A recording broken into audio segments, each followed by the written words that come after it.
Que représente le foyer pour toi? Foyer des jeunes travailleurs.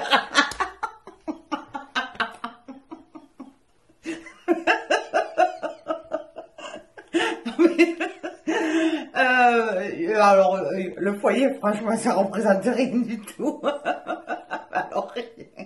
Non, rien, tu vois. Ça, même, je trouve que c'est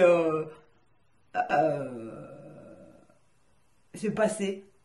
Alors, ça rejoint à quelle est la femme libre.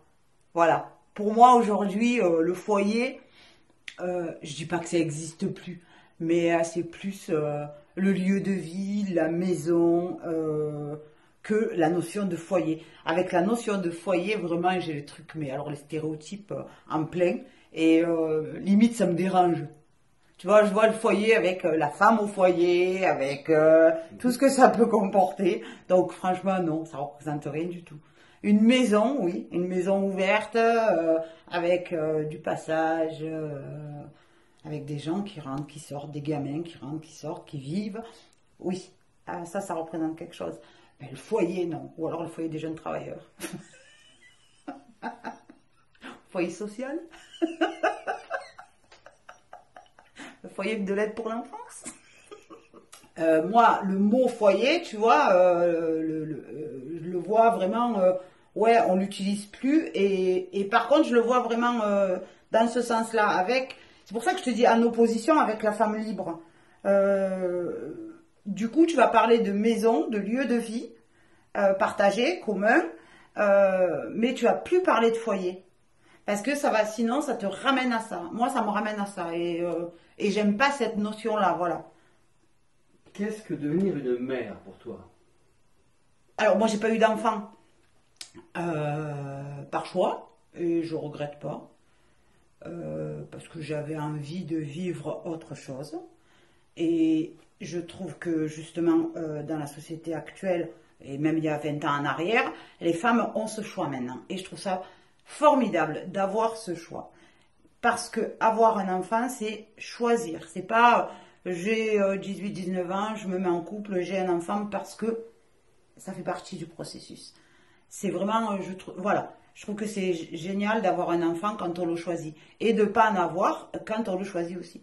Moi, pour ma part, j'ai choisi super tôt parce que je voulais être autonome, je voulais être libre, je voulais faire plein de choses que j'ai faites. Et donc c'est pour ça que je peux pas regretter parce que j'aurais pas pu tout faire. Et du coup voilà. Donc je suis pas maman et je le serai pas. Par contre je suis tata et ça me satisfait vraiment beaucoup. Et j'ai toujours eu des gosses autour de moi. Alors, des gosses échappés des uns des autres. Et je trouve ça génial aussi. Donc, voilà. Après, être mère, il n'y a pas de catalogue. Il n'y a pas de... Être père, c'est pareil. Être parent, tout court. Il n'y a pas tout ça. On ne sait pas ce que c'est que être parent.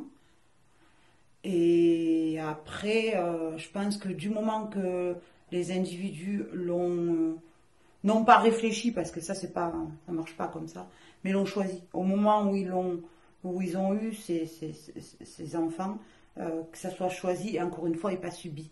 Et ça, cette question-là, encore une fois, elle n'est pas suffisamment traitée. On ne nous apprend pas à choisir ce genre de choses.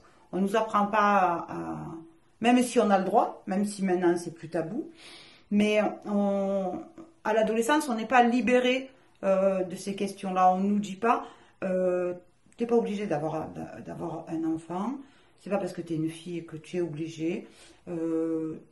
Prends ton temps, choisis.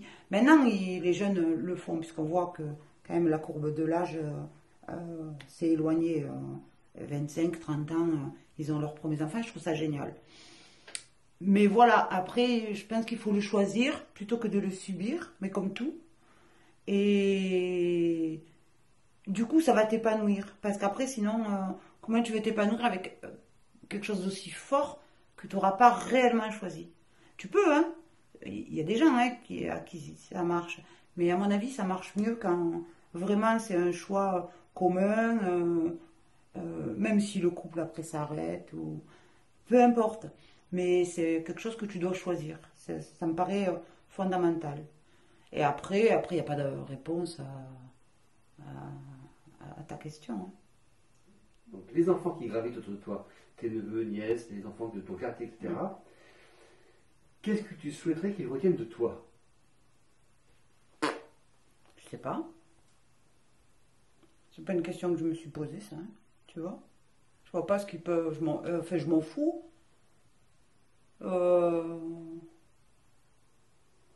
Mes neveux, je pense que c'est l'amour, hein, qu'ils retiennent de moi, hein, parce que, tu vois, ils ont 30 piges, quand je les vois, je leur fais des bisous comme s'ils avaient 6 mois, hein. Donc, voilà. Après, les autres gosses qui gravitent autour de moi, avec qui j'ai du lien, j'ai espoir d'avoir semé quand même quelques graines et qu'un jour elles pousseront. Mais ça, tu peux, voilà, tu vois, encore une fois, j'ai espoir. Est-ce que ça marche, est-ce que ça marchera pas? Eh ben, c'est l'avenir qui le dira, quand ces gosses-là auront 20 ou 30 ans et que leur devenir, ils l'auront choisi. Mais ça, tu peux pas le savoir. Donc, du coup, je sais pas, tu vois, c'est pas une question que je me poserai. Même avec mes neveux, c'est pas une question que je me poserai. Et je pense pas que les parents se. Enfin, ou alors c'est vraiment égoïste de se poser ce genre de questions. Ce que toi tu veux quand tu as des gosses, tu essayes de les nourrir, quoi, de les faire grandir, et qu'après ils soient heureux. On ne parle pas de réussite. Si ton gamin il est épanoui, c'est ta plus grande satisfaction à toi. Et il ne te le doit pas à toi. Enfin, donc, tu vois? Mais encore une fois, c'est cette histoire de liberté. Si ça te guide, euh, ouais, tu vois, moi, si les gosses qui ont croisé ma route et qui un jour arrivent et me disent, ouais, je me sens libre dans mes choix et tout, bah, je me dirais, ben voilà, peut-être que la graine que j'ai mise au moment où je les ai croisés, et tu es obligé de te dire peut-être, parce que ça, c'est peut-être pas toi, c'est peut-être quelqu'un d'autre.